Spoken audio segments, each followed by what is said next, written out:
మాకందరికి కూడా, నేను కూడా జర్నలిస్ట్నే, మాకందరికీ ఆయన ఒక దిక్సూచి లాంటి వాడు.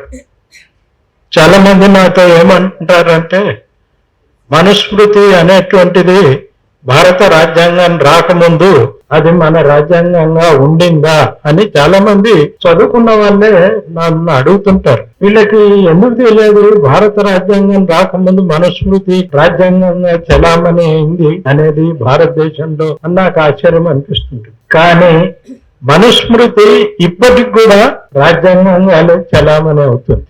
మనం జాగ్రత్తగా గమనిస్తే అన్ని చోట్ల మనుస్మృతి చలామణిలోనే ఉంటుంది. రాజ్యాంగంలోని 13, 14, 15 ఆర్టికల్స్ ఒక సామాజిక సమానత్వాన్ని ఇస్తాయి. అంటే జాతిపరమైన భేదం, కుల భేదం, మత భేదం, స్త్రీ పురుష భేదం లేకుండా ప్రభుత్వ వనరులు గాని ప్రభుత్వ అవకాశాలు గాని అందరికీ సమానంగా దక్కాలి అని ఆర్టికల్స్ చెప్తుంటాయి. కానీ అవి దక్కుతున్నాయా అనేది ప్రశ్న. ఇందాక భరత్ భూషణ్ గారు ఒక ప్రశ్న లేవనెత్తారు. క్యాబినెట్ సెక్రటరీ అంటే కేంద్ర ప్రభుత్వంలో చీఫ్ సెక్రటరీ ఎవరైనా దళితుడయ్యాడా, కాలేదు కదా అనేది ఆయన ప్రశ్న. ఎందుకు కాలేదు? అట్లాగే చీఫ్ సెక్రటరీ ఎవరు ఉండాలి స్టేట్ లో, డీజీపీ ఎవరు ఉండాలి, ముఖ్యమంత్రి ఎవరు ఉండాలి, మంత్రులు ఎంతమంది ఉండాలి, ఏ కుటుంబాలు ఉండాలి, మంత్రులు ఎస్సీలు ఎంతమంది ఉండాలి, ఎస్టీలు ఎంతమంది ఉండాలి, ఇవేవి రాజ్యాంగంలో చెప్పలేదు. 13, 14, 15 కేవలం హక్కులు ఇచ్చాయి, కొన్ని విలువల్ని చెప్పాయి. కానీ ప్రభుత్వాలు హక్కుల్ని వీలైనంత వరకు ఎగ్గొట్టడానికి చూస్తాయి, గట్టిగా అడిగితే అమలు చేస్తాయి. కానీ ఎక్కడైతే విలువలు ఉంటాయో, విలువల గురించి చెప్తుందో వాటిని పట్టించుకోవు. అందుకనే మన దగ్గర ముఖ్యమంత్రులు ఎవరు ఎస్సీలు ఎస్టీలు కాలేదు. ఎప్పుడో ఒక సంజయ్ గారు ఎప్పుడో ఒకసారి అయ్యారు, ఆ తర్వాత ఎక్కడ కాలేదు. అన్ని రాష్ట్రాల్లో కూడా ఇదే పరిస్థితి. ఎందుకంటే రాజ్యాంగం చెప్పలేదు ఎవరు ముఖ్యమంత్రి కావాలని. ఎంతమంది ముఖ్యమంత్రులు ఎస్సీలు ఉండాలి, ఎస్టీలు ఉండాలి, రాజ్యాంగం చెప్పలేదు. అందుకని ఎక్కువ మంది అగ్రకులాల వాళ్ళు మంత్రులుగా ఉంటారు.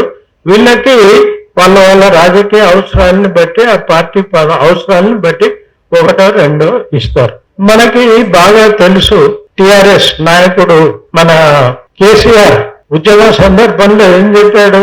నేను టిఆర్ఎస్ కనుక అధికారంలోకి వస్తే నేను దళితుల్ని ముఖ్యమంత్రి చేస్తాను అని చెప్పారు. కానీ అధికారంలోకి రాగానే గబగబా వెళ్ళి ఆయన్నే కుర్చీలో కూర్చున్నాడు, ఇంకా ఎవరికి ఇవ్వలే. పోనీ ఆ బ్యాలెన్స్ ఏమన్నా మెయింటైన్ చేశాడా మంత్రివర్గంలో అంటే ఆ బ్యాలెన్స్ కూడా మెయింటైన్ చేయాలి. మనం జాగ్రత్తగా చూస్తే ఏ దేవాలయానికి, ఇంపార్టెంట్ దేవాలయానికి దేవస్థానం బోర్డు చైర్మన్ గా ఎస్సీల్ని గాని ఎస్టీల్ని గాని ఇంతవరకు నియమించలేదు. తిరుపతి దేవాలయానికి నియమించారా ఎప్పుడైనా? ఒకే ఒక దేవాలయానికి నియమించారు, కుతూహలమ్మ అనే ఆమెని. ఆమె తర్వాత మంత్రి కూడా అయింది. అదేంటి కాణిపాకం దేవాలయానికి. కానీ అప్పటి కాణిపాకం దేవాలయం ఆదాయం లేదు.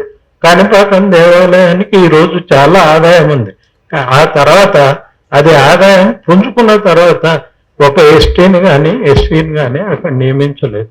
అట్లాగే యాదగిరిగుట్ట దేవాలయం ఉంది, ఎందుకు ఒక ఎస్సీని నియమించవచ్చు కదా యాదగిరిగుట్ట దేవాలయానికి చైర్మన్ గా. ప్రభుత్వం ఆ పని చేయలేదు. మరి ఈ పని చేయకపోతే దాని అర్థం ఏంటి? మనుస్మృతి అమల్లో ఉన్నట్ట, అమల్లో లేనట్ట? మనుస్మృతి అనేది రాజ్యాంగం వచ్చిన తర్వాత రద్దు అయిపోవాలి, కానీ అది రద్దు కాలేదు. అది రద్దయింది అనేటువంటి భ్రమలో మనం ఉన్నాం. మనుస్మృతి ఇప్పటికీ చలామణి అవుతుంది. కనుక ఆ మనుస్మృతికి వ్యతిరేకంగా మనం ఫైట్ చేయాలి. అది మనకి ప్రధానమైనటువంటి శత్రువు, భారతదేశానికి ప్రధానమైనటువంటి శత్రువు మనుస్మృతే. పాకిస్తాన్ వాడు కాదు, ఇంకోడు కాదు. ఈ మనుస్మృతే భారతదేశానికి, భారత ప్రజానీకానికి, అంటే భారత ప్రజానీకానికంటే మనలాంటి ప్రజానీకానికి ప్రధానమైనటువంటి శత్రువు మనుస్మృతి. ఆ మనుస్మృతి మీద పోరాటం చేయకుండా, దాన్ని ఎక్స్పోజ్ చేయకుండా మనం సాధించగలిగింది ఏది ఉండదని నేను గట్టిగా అభిప్రాయపడుతున్నాను.